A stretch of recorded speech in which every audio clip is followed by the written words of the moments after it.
فأعوذ بالله من الشيطان الرجيم قل لا أملك لنفسي نفعا ولا ضرا إلا ما شاء الله ولو كنت أعلم الغيب لاستكثرت من الخير وما مسني السوء إن أنا إلا نذير وبشير لقوم يؤمنون۔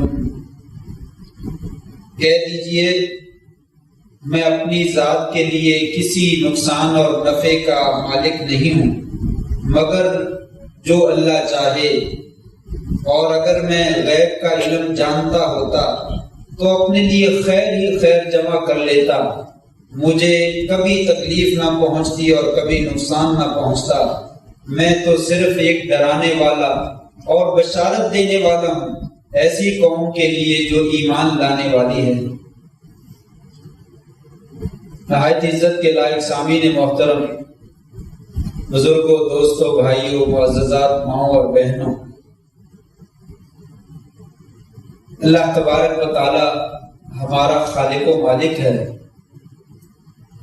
صرف ہمارا ہی خالق و مالک نہیں بلکہ ساری کائنات کا خالق و مالک ہے، اور اس کائنات میں حکم بھی اسی کا چلتا ہے، اس لیے کہ ساری چیزیں اسی کی ملکیت ہیں۔ وہ جو بھی کرتا ہے اسے کوئی پوچھ نہیں سکتا، اور جو لوگ کرتے ہیں وہ ہر چیز کے بارے میں پوچھنے کا حق رکھتا ہے۔ اس کی اجازت کے بغیر اس کائنات میں کچھ بھی نہیں ہوتا۔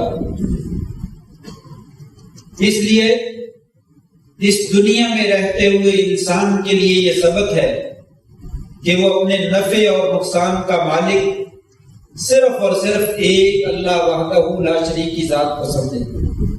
نفع بھی اسی کی جانب سے آتا ہے، نقصان بھی اسی کی جانب سے آتا ہے۔ نہ کوئی چیز انسان کو نقصان پہنچا سکتی ہے اور نہ کوئی نفع پہنچا سکتی ہے سوائے اللہ وحدہ لا شریک کی اجازت کے۔ اگر اس کی اجازت ہو تو وہ فائدہ پہنچ جاتا ہے، اگر وہ اجازت نہ ہو تو وہ نقصان جو ہے وہ پہنچ جاتا ہے۔ اس کی اجازت نہ ہو تو نہ نفع پہنچتا ہے نہ نقصان پہنچتا ہے، اجازت ہو جائے تو نفع بھی پہنچ جاتا ہے اور نقصان بھی پہنچ جاتا ہے۔ اس موضوع پہ کہ نافع اور ضار صرف اور صرف اللہ تبارک و تعالیٰ کی ذات ہے، قرآن مجید میں بے شمار آیات جو ہے وہ موجود ہیں، جن میں سے ایک آیت میں نے آپ کے سامنے جو ہے وہ تلاوت کی ہے۔ یہ سورہ اعراف کی آیت ہے، آیت نمبر 188 ہے۔ اللہ تبارک و تعالیٰ ارشاد فرماتے ہیں قُلْ لَا أَمْلِكُ لِنَفْسِي نَفْعًا وَلَا ضَرًّا۔ اے پیارے حبیب علیہ الصلوۃ والسلام، آپ خود ارشاد فرما کر ان کو بتلا دیجئے میں کسی نفع اور نقصان کا مالک نہیں۔ اس سے زیادہ واضح انداز اور خوبصورت طریقہ کچھ نہیں ہو سکتا۔ اللہ کریم نے آپ صلی اللہ علیہ وآلہ وسلم کی زبان اطہر سے ارشاد فرمایا قُلْ لَا أَمْلِكُ لِنَفْسِي نَفْعًا وَلَا ضَرًّا۔ اے نبی کریم صلی اللہ علیہ وسلم، آپ کہہ دیجئے میں کسی نفع کا اور کسی نقصان کا ذرہ برابر بھی جو ہے وہ مالک نہیں، الا ما شاء اللہ۔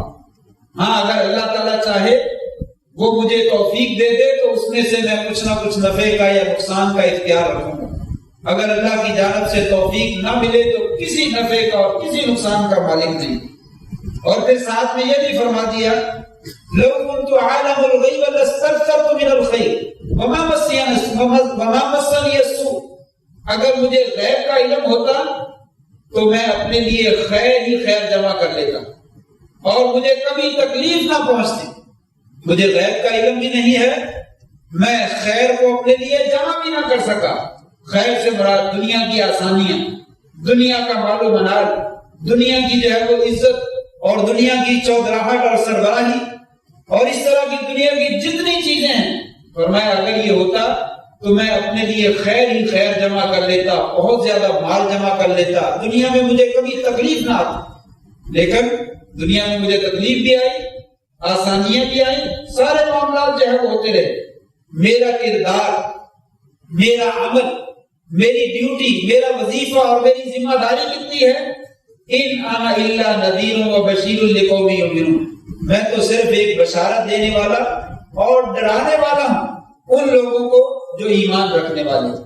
یہ اللہ تبارک و تعالیٰ نے آپ صلی اللہ علیہ وآلہ وسلم کے بارے میں جو ہے وہ ارشاد فرمایا۔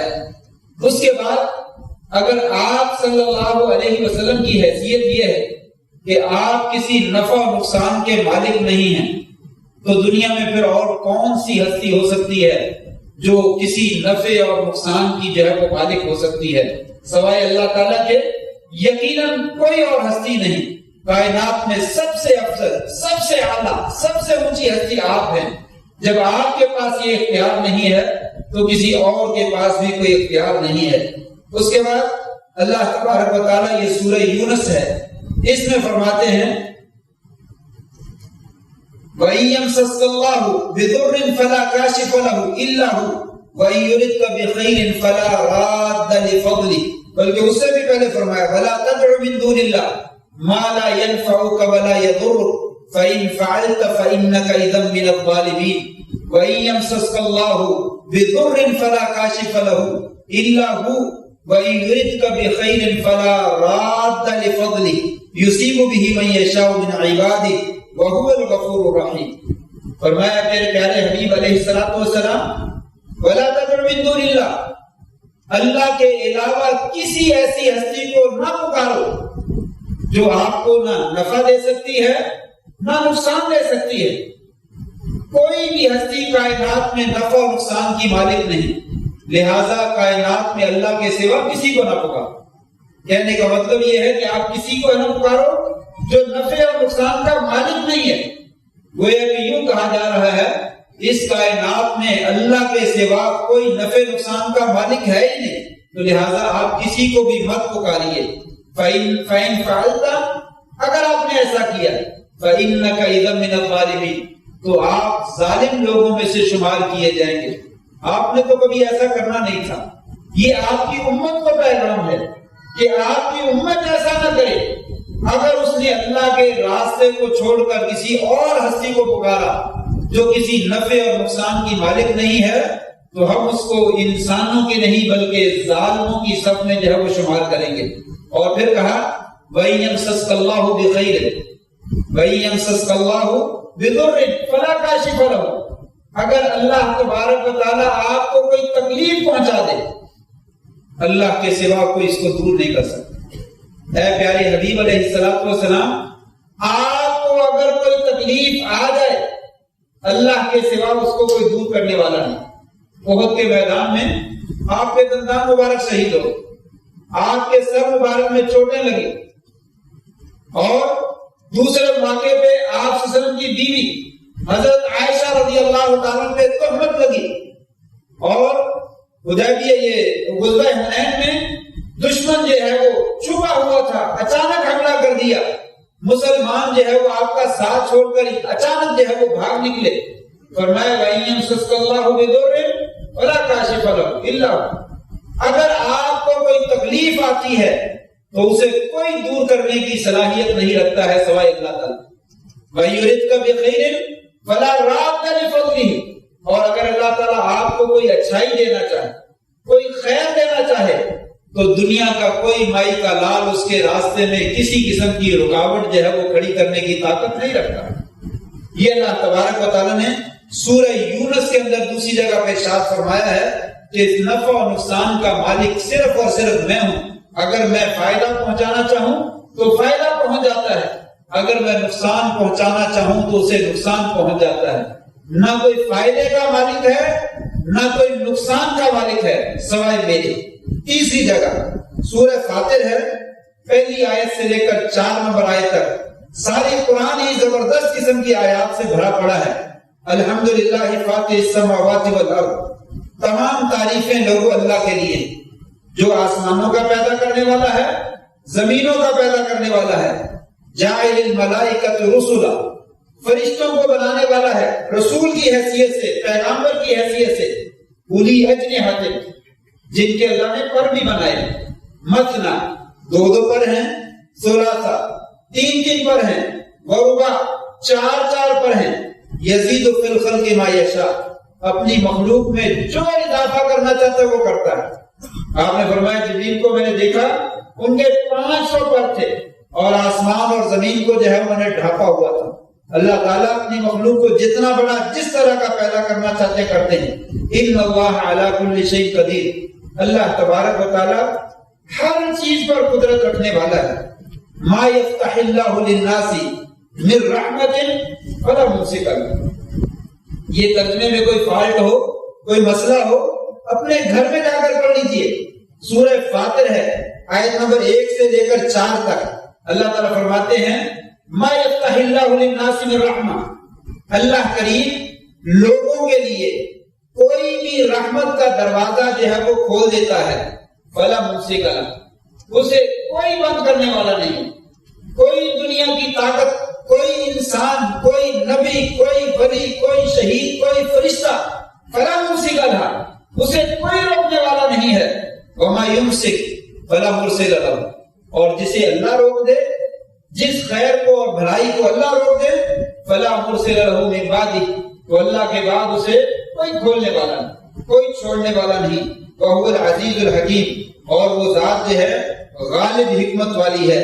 یا ایھا الناس اذکروا نعمت اللہ، لوگوں اللہ کی نعمت کو یاد کرو، علیکم جو اس نے تم پر کی ہے، حل من خالق غیر اللہ، کیا اللہ کے علاوہ بھی کوئی پیدا کرنے والا ہے؟ کوئی اللہ کے علاوہ پیدا کرنے والا نہیں۔ یرزقکم من السماء والارض، جو تمہیں آسمان سے اور زمین سے رزق دیتا ہو، اللہ کے سوا جو ہے وہ کوئی ایسی ہستی نہیں۔ لا الہ الا ہو فانا تؤفکون، اللہ کے سوا جو ہے وہ کوئی معبود برحق نہیں ہے، تم کہاں بہکے پھرتے ہو، کہاں تم جا رہے ہو۔ ایک چوتھی جگہ یہ سورہ زمر ہے، سورہ زمر میں اللہ تبارک و تعالیٰ جو ہے وہ فرماتے ہیں، آیت نمبر 38 ہے، اللہ کریم ارشاد فرماتے والا ان سألتہم من خلق السماوات والارض لیقولن اللہ، اگر آپ ان مشرکین سے پوچھیں کہ آسمان اور زمین کا خالق کون ہے، تو یہ فوراً جواب دیں گے اللہ تبارک۔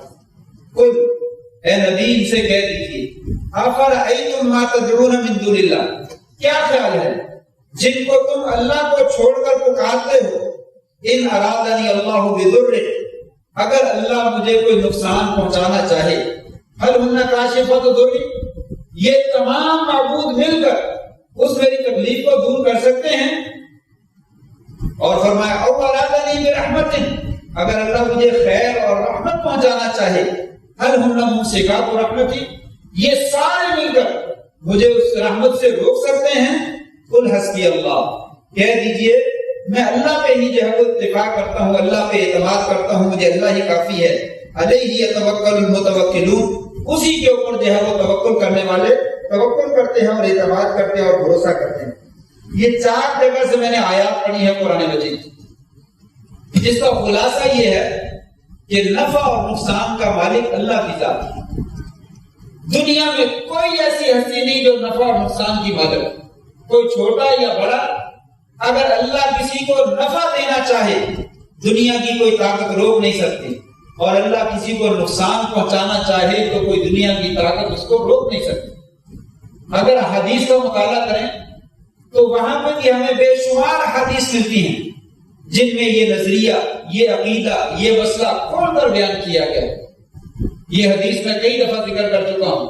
عبداللہ ابن عباس چھوٹے سے بچے تھے، اپنے پیچھے سواری پہ سوار کر لیا تو ان کو بتا رہے ہیں بیٹا میں تجھے چند کلمات بتلا رہا ہوں، کو یاد کر لو، انہیں محفوظ کر لو، اگر مانگنا ہو تو اللہ سے مانگو، اگر مدد طلب کرنی ہو تو اللہ سے طلب کرنا، اور یاد رکھو اگر یہ سارے کے سارے لوگ وَإِنِ اجْتَمَعُوا عَلَىٰ أَن يَنفَعُوكَ بِشَيْءٍ لَمْ يَنفَعُوكَ إِلَّا بِشَيْءٍ قَدْ كَتَبَهُ اللَّهُ لَكَ، یہ ساری دنیا کے کرنی والے، یہ ساری دنیا کے مشکل کشا، جتنے بھی حاجت روا لوگوں نے بنا رکھے ہیں، یہ ساری کائنات کے لوگ جمع ہو کر تجھے فائدہ پہنچانا چاہیں، اے میرے بیٹے یاد رکھنا تجھے ذرہ برابر بھی فائدہ نہیں پہنچا سکتے اگر اللہ تبارک و تعالیٰ تجھے فائدہ نہ پہنچانا چاہے۔ اور اگر یہ سارے مل کر تجھے نقصان پہنچانا چاہیں تو یاد رکھ لو یہ سارے مل کر تیرا ایک بال بھی ٹیڑھا نہیں کر سکتے ہیں، تجھے ذرہ برابر بھی نقصان نہیں پہنچا سکتے ہیں اگر اللہ تبارک و تعالیٰ نقصان نہ پہنچانا چاہے۔ یہ نظریہ، یہ عقیدہ، یہ اعتماد آپ صلی اللہ علیہ وسلم نے اپنے چچا زاد بھائی عبداللہ بن عباس رضی اللہ تعالیٰ جو بھی چھوٹے سے بچے ہیں 7 سال کے 8 سال کے، ان کے دل و دماغ کے اندر جو ہے وہ پیوست کر رہے ہیں، بیٹا یہ عقیدہ سنبھال لو، یہی نجات کا ذریعہ ہے۔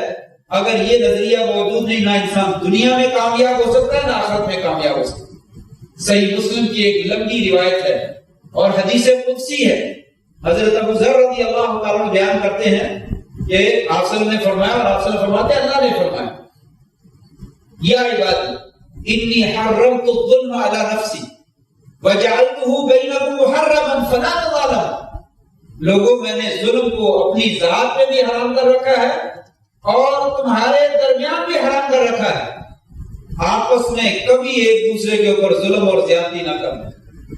یہ کون فرما رہے ہیں؟ اللہ تبارک تعالیٰ۔ میں اپنے جو موضوع کی بات چل رہی ہے وہ بھی ذکر کروں گا اور حدیث میں جو فوائد ہیں اس کی طرف بھی اشارہ کیے جاؤں گا۔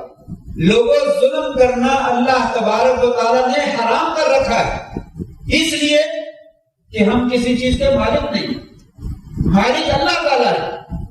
جب وہ مالک ہے تو جس کام کے کرنے کی اس نے اجازت دی ہے وہ کام کیجئے، جس کی اجازت نہیں دی وہ نہ کیجئے۔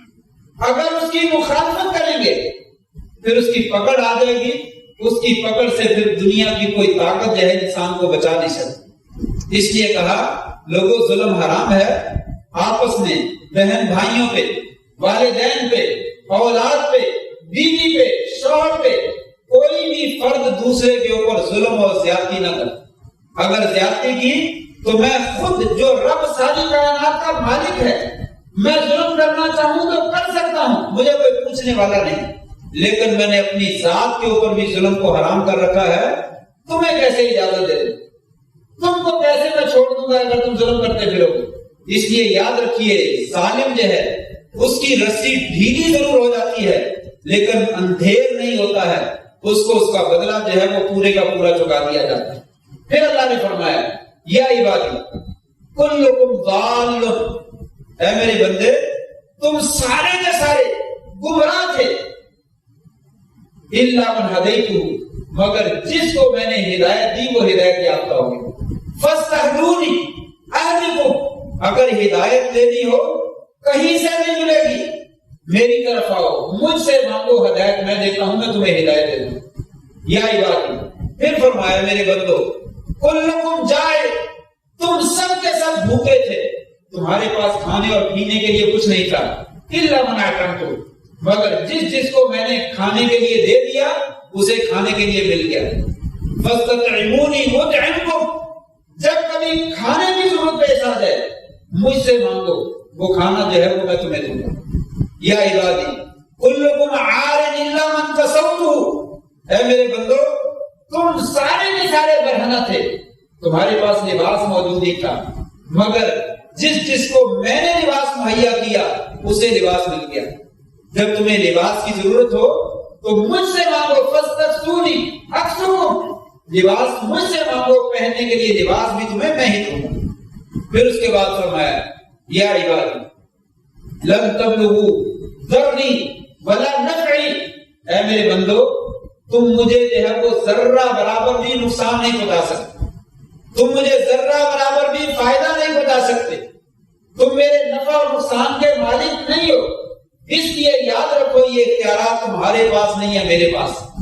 پھر فرمایا یا عبادی، اے میرے بندو لو ان اولکم وآخرکم وانسکم وجنکم، تمہارے پہلے آدم علیہ السلام سے لے کر تمہارے بعد میں آنے والے قیامت تک، انسان ہوں یا جن ہوں، سارے کے سارے کانوا علی اتقى قلب رجل واحد منکم، سارے اس طرح کے متقی بن جائیں، پرہیزگار بن جائیں جو کائنات میں سب سے بڑا متقی ہے، ساری کائنات کے لوگ اس طرح کے نیک بن جائیں۔ ما زادہ فی ملکی شیئا، میری بادشاہت میں کوئی اضافہ نہیں ہوگا، میری ملکیت میں، میری چیزوں میں کوئی اضافہ نہیں ہوگا۔ پھر فرمایا اے میرے بندو لو ان اولکم وآخرکم وانسکم وجنکم کانوا علی افجر قلب رجل واحد منکم، سارے کے سارے شیطان کی طرح بدکار بن جائیں، ظالم بن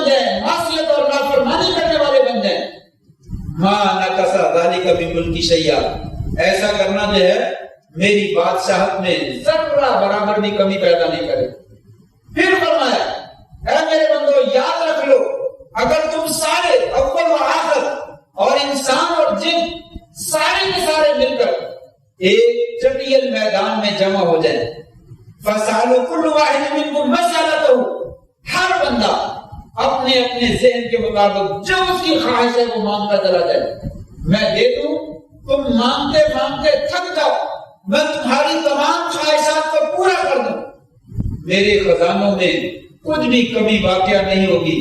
الا كما ينقص المخيط اذا ادخل البحر، مگر اتنا جتنا سوئی اگر سمندر اور دریا کے اندر ڈالی جائے تو اس کے ساتھ اتنا پانی آتا، کتنا پانی کمی پیدا کرتا سمندر میں، اس میں تو 20 ٹینکیاں بھر کے پانی کی نکال لو، سمندر اور دریا کو کوئی فرق نہیں پڑتا، جتنا مرضی پانی نکال لو اس کو فرق نہیں پڑتا ہے۔ فرمایا سوئی نکالنے سے کیا کمی پڑے گی؟ فرمایا میرے خزانے میں کوئی کمی واقع نہیں۔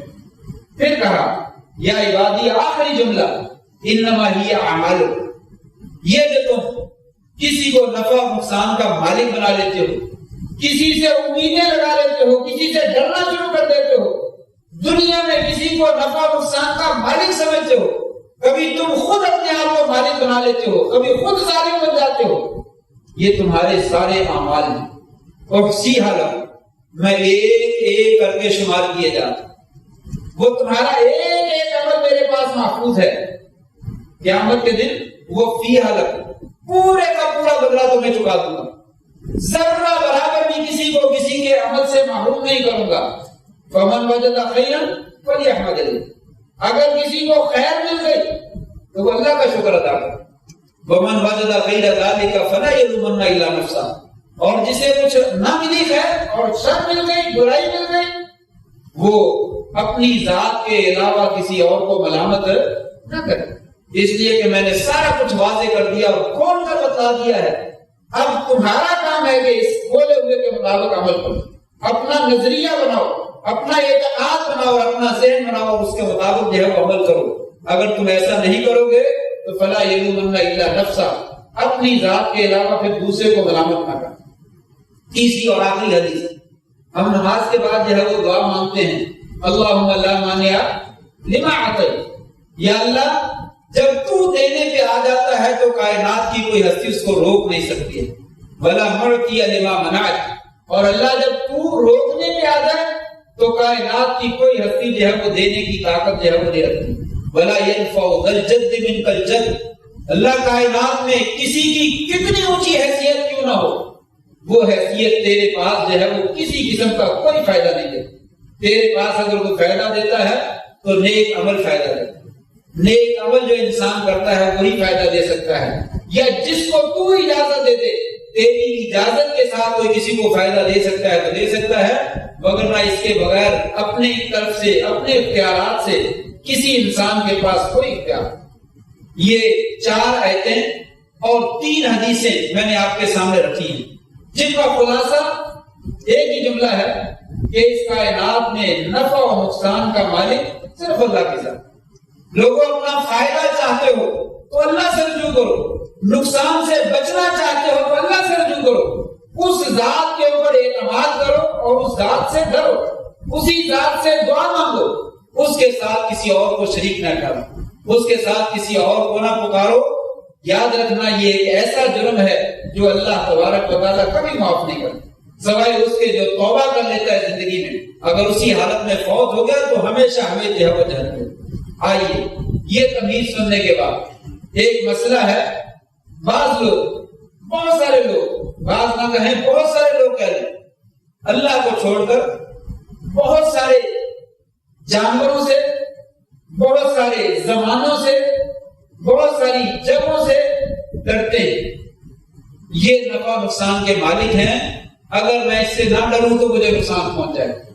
ان میں سے یہ موجودہ زمانے کا جو مہینہ چل رہا ہے، سفر کا مہینہ، سفر کے مہینے کو نقصان والا مہینہ جو ہے وہ سمجھتے ہیں، کہتے سفر کا مہینہ جو ہے یہ نعوذ باللہ من ذالک منحوس مہینہ۔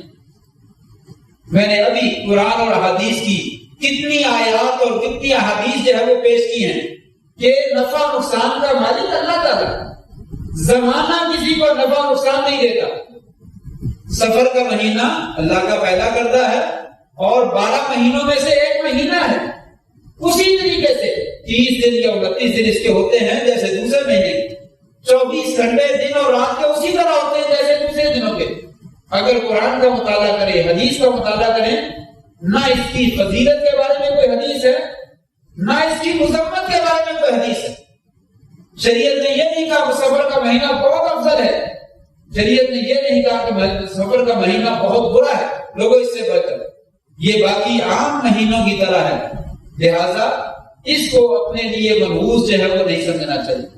بعض لوگ ایک ضعیف روایت بلکہ موضوع اور من گھڑت روایت اسے پیش کرتے ہیں کہ آپ نے فرمایا من بشرنی بخلوف سفر بشرتہ بالجنہ، جو آدمی مجھے یہ بتلائے گا کہ سفر کا مہینہ ختم ہو گیا ہے، میں اسے جنت کی بشارت دیتا ہوں۔ انا للہ و انا الیہ راجعون۔ سفر کا مہینہ گزرنے کا یہ کسی کو خبر دے دینا یہ جنت میں جانے کا ذریعہ ہے۔ اتنا برا مہینہ ہے یہ کہ سفر کے مہینے کے بارے میں بتلائیں کہ وہ کب ختم ہو رہا ہے تو میں اس کو جنت کی بشارت دیتا ہوں۔ بالکل موضوع اور من گھڑت روایت ہے، پتہ نہیں کہاں سے لوگوں نے بنا لی اور لوگ جو ہے اس کو نشر کرتے ہیں اور پھر وہ لوگوں میں پھیل جاتی ہے اور جو کم علم لوگ ہیں اسی کے مطابق نظریہ اور اعتقاد جو ہے وہ بنا لیتے ہیں۔ اس مہینے میں شادی نہیں کرنی، اس مہینے میں سفر نہیں کرنا، اس مہینے میں کاروبار نہیں کرنا، یہ ابھی پچھلا مہینہ گزرا محرم میں کچھ نہیں کرنا، سفر میں بھی کچھ نہیں کرنا، تو پھر کرنا کب؟ یہ اوقات اللہ تعالیٰ کے بنائے ہوئے ہیں، اللہ تعالیٰ نے ان کے فائدے رکھے ہیں، اللہ تعالیٰ نقصان رکھے ہیں، لیکن کسی وقت کو بذات خود مفید بنایا ہو، بذات خود نقصان دہ بنایا ہو، ایسا نہیں۔ اور یہ بات میں کئی دفعہ ذکر کر چکا ہوں، یاد رکھیے کسی چیز میں بھی کوئی فائدہ اور نقصان نہیں، انسان اس چیز کا استعمال جب غلط کرتا ہے انسان کو نقصان ہوتا ہے، اس چیز کا استعمال درست کرتا ہے تو وہ انسان کے لیے فائدہ مند ہے۔ اللہ تعالیٰ کی دنیا میں ساری نعمتیں، یہ زندگی بہت بڑی نعمت ہے، اسی زندگی کا حصہ یہ سفر کا مہینہ بھی ہے، اسی زندگی کا حصہ یہ محرم کا مہینہ بھی ہے، دن بھی ہیں رات بھی ہیں۔ انسان کو اللہ نے اولاد دی، اولاد اللہ کی بہت بڑی نعمت ہے۔ انسان کو اللہ نے بیوی دی، بیوی بہت بڑی نعمت ہے۔ مکان دیا، مکان بہت بڑی نعمت ہے۔ گاڑی دی، کاروبار دیا، یہ سب نعمتیں ہیں، یہ ساری فائدہ مند ہیں، یہ ساری منحوس ہیں۔ یہ فائدہ مند بھی خود بخود نہیں ہے اور ساری کی ساری خود بخود منحوس بھی نہیں۔ آپ ان کو صحیح استعمال کریں، یہ آپ کے لیے خیر کا باعث بن جائے، آپ ان کو غلط استعمال کریں، یہ آپ کے لیے منحوس بن جائے۔ بس اتنی سی بات ہے کہ انسان جو عمل کرتا ہے اس کا عمل اس چیز کو جو ہے وہ اس کے لیے منحوس بنا دیتا ہے۔ جب انسان غلط چیز کے لیے اس کو استعمال کرتا ہے تو وہ چیز جو ہے وہ منحوس بن جاتی ہے، جب اس کو خیر کے لیے استعمال کرتا ہے تو وہ چیز انسان کے لیے فائدے کا باعث بن جاتی ہے۔ سفر کے سارے اوقات خیر اور برکت سے بھرے ہوئے ہیں، سفر کے سارے اوقات شر سے بھرے ہوئے ہیں۔ آپ کی مرضی ہے اپنے وہ اوقات جو ہے وہ خیر کے کاموں میں استعمال کر لیں یا شر کے معاملات میں استعمال کر لیں۔ جو پورے سفر کے مہینے میں نمازیں پڑھتا ہے، ذکر و اذکار کرتا ہے، صدقہ خیرات کرتا ہے، سچ بولتا ہے، حسن سلوک کرتا ہے، یہ سفر کا مہینہ خیر ہی خیر کا باعث ہے۔ اور جو سارا مہینہ اس میں برائی کرتا ہے، معصیت کرتا ہے، نافرمانی کرتا ہے، اس کے لیے یہ شر کا باعث ہے، اس کے لیے یہ نقصان دہ، اس کے لیے یہ منحوس ہی منحوس ہے۔ لہذا یہ بذات خود جو ہے وہ منحوس نہیں ہے۔ اسی طریقے سے جانوروں کے بارے میں تصور کر لینا کہ جانور جو ہیں انسان کو نقصان ہو جاتا ہے، کالی بلی یا فلاں کو جانور الو کا بیٹھ جانا، شریعت نے کہا یہ تمام چیزیں جو ہے وہ کریں۔ آپ سب کی صحیح حدیث ہے صحیح بخاری کے اندر، لا عدوى ولا طیارۃ ولا حامۃ ولا سفر۔ لوگوں یاد رکھو کوئی مقدی بیماری نہیں، کوئی بیماری متعدی نہیں ہوتی، بذات خود اللہ تبارک و تعالیٰ کرنا چاہے تو وہ سب کو لگا دے، اس کی مرضی ہے۔ ایک بیماری ایک جگہ سے شروع ہوئی، پہلے تو کس نے لگائی؟ اللہ نے دوسروں کو بھی لگانی تھی، وہاں سے دوسروں کو بھی لگا دی۔ بذات خود بیماری میں پھیل جانے کا عنصر نہیں پایا جاتا، اللہ تبارک و تعالی لگاتے ہیں تو وہ لگتی ہے، بذات خود کو متعدی بیماری بلاتیا۔ لوگوں بدشگونی کوئی چیز نہیں، نحوست نہ پکڑا کرو۔ صبح صبح فلاں بندے سے ملاقات ہوگی، اوہو آج تو کام ہی خراب ہو۔ صبح صبح کوئی مانگنے والا آ گیا، اوہو آج تو مسئلہ ہی گڑبڑ ہو گیا، سارا دن ہی میں منحوس گزرے گا۔